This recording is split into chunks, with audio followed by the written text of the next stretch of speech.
Bonsoir Anton Korinevich, merci beaucoup de nous avoir rejoints. Vous êtes l'ambassadeur spécial du président Zelensky. Vous êtes en France pour préparer la constitution d'un tribunal international sur les crimes de guerre commis dans votre pays. Je reviens sur votre travail très important dans un instant. Mais tout d'abord l'actualité la plus récente. Que se passe-t-il autour du sort de la centrale de Zaporijjia? Le président d'Energoatom a dit hier que les troupes russes pourraient se préparer à quitter la centrale. Déclaration confirmée par M. Podolyak, qui est conseiller du président Zelensky.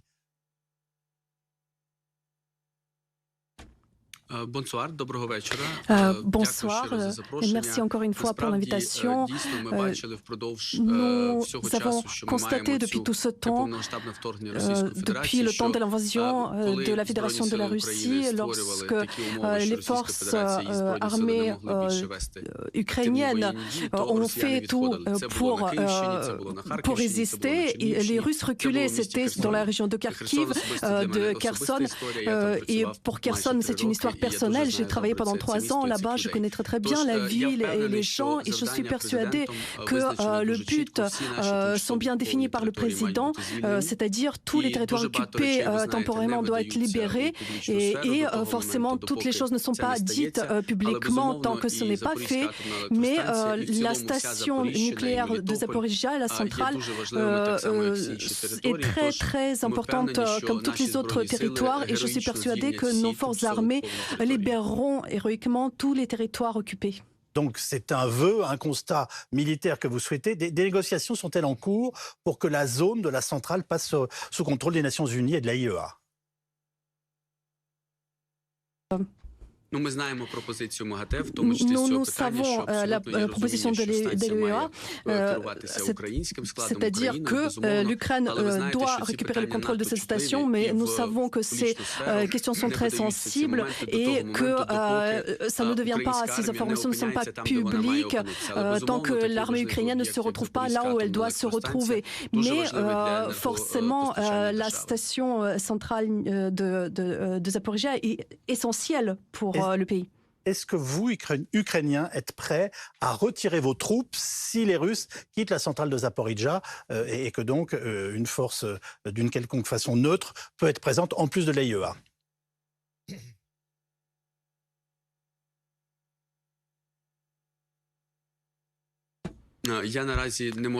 Actuellement, je ne peux pas commenter cette question. C'est la question qui concerne nos forces armées, nos renseignements. Ma responsabilité, c'est de faire en sorte que la Russie paye pour chaque crime commis. Le pape François a écrit au peuple ukrainien avec des mots extrêmement forts.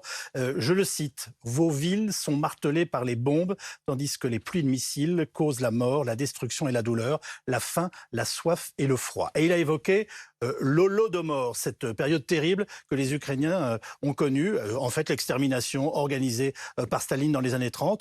Redoutez-vous aujourd'hui un deuxième Holodomor perpétré cette fois-ci par Poutine?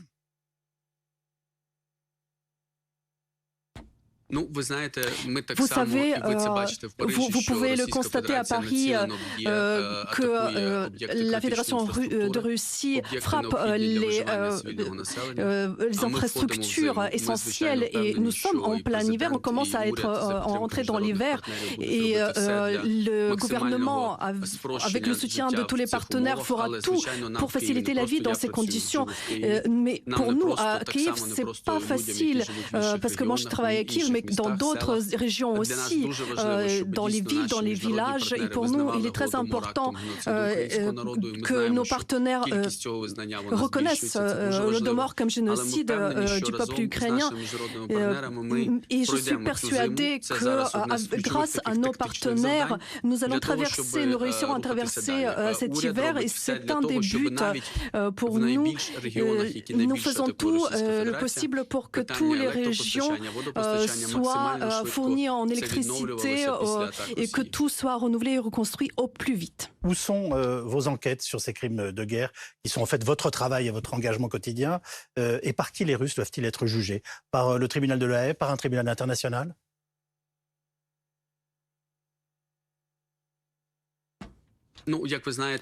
Comme vous le savez, les questions de la responsabilité et de la justice est une question clé pour l'Ukraine. Pour le président Zelensky, cette question occupe la place essentielle. Sans la justice, la paix n'est pas possible. Les enquêtes continuent sur les crimes de guerre, sur les génocides. Et il y a le bureau du procureur qui travaille sur cette question. Il y a les mécanismes internationaux qui sont initiés. Et aujourd'hui à Paris, nous parlons du fait qu'il nous faut un mécanisme supplémentaire qui pourra juger les hauts dirigeants politiques russes contre le crime de l'agression de la Fédération de Russie, parce que nous considérons que justement la responsabilité en l'agression de l'agression est essentielle. Il faut juger aussi les dirigeants.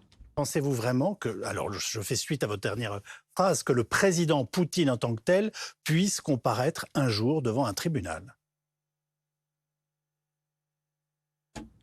Oui, lui et les membres de son gouvernement et peut-être aussi les membres du Conseil de sécurité, ils doivent répondre de l'agression de l'Ukraine. La question c'est comment on peut le faire effectivement, quel mécanisme sera le plus efficace. Ulysse Gosset ? Vous avez une proposition concrète à faire pour que ce tribunal existe. Où est-ce qu'il devrait être basé ? Est-ce que c'est en Europe? Quel pays pourrait l'accueillir? Est-ce que vous en avez parlé déjà avec les Français? Et est-ce qu'on est proche d'un accord ou pas? Nous avons des propositions concrètes que nous sommes prêts à discuter. Nous avons déjà des dirigeants qui nous soutiennent. Nous savons qu'il ne doit pas se trouver en Ukraine pour que la justice soit impartiale. Nous discutons avec tous nos partenaires internationaux et comme vous voyez, nous sommes à Paris aujourd'hui et puis nous allons en discuter dans les jours qui viennent. Ce tribunal, est-ce que c'est dans une capitale européenne comme La Haye, on en a parlé, ou est-ce que c'est une autre capitale? Quel est votre projet? Nos auditeurs voudraient savoir ce qu'il en est, parce qu'on en parle depuis maintenant plusieurs semaines.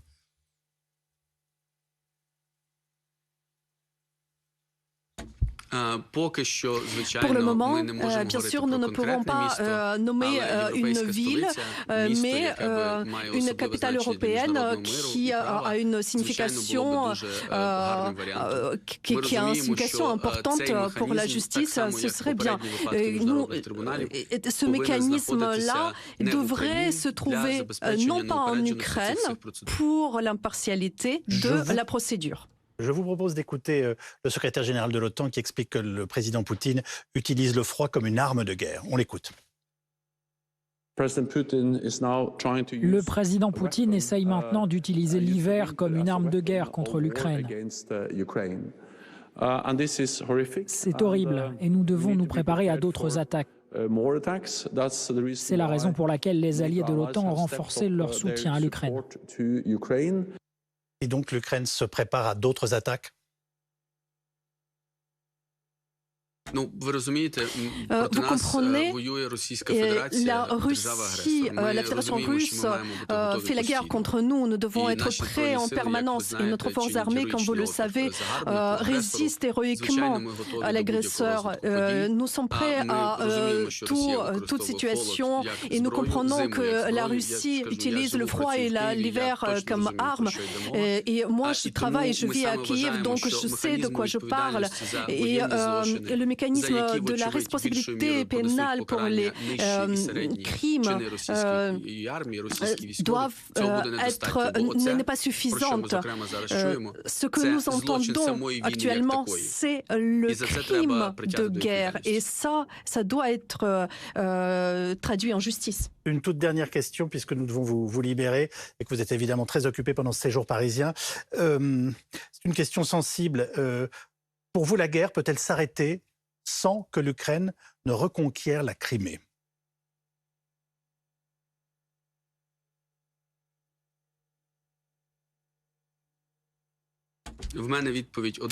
J'ai une question, j'ai une réponse simple, non. Pendant 3 ans, j'ai travaillé comme représentant de président en Crimée. Donc non, nous allons libérer tous nos territoires. Merci beaucoup, Anton Korinevich, ambassadeur spécial du président Zelensky. Bon séjour et bon travail à Paris, notamment dans la préparation de ce projet de justice internationale.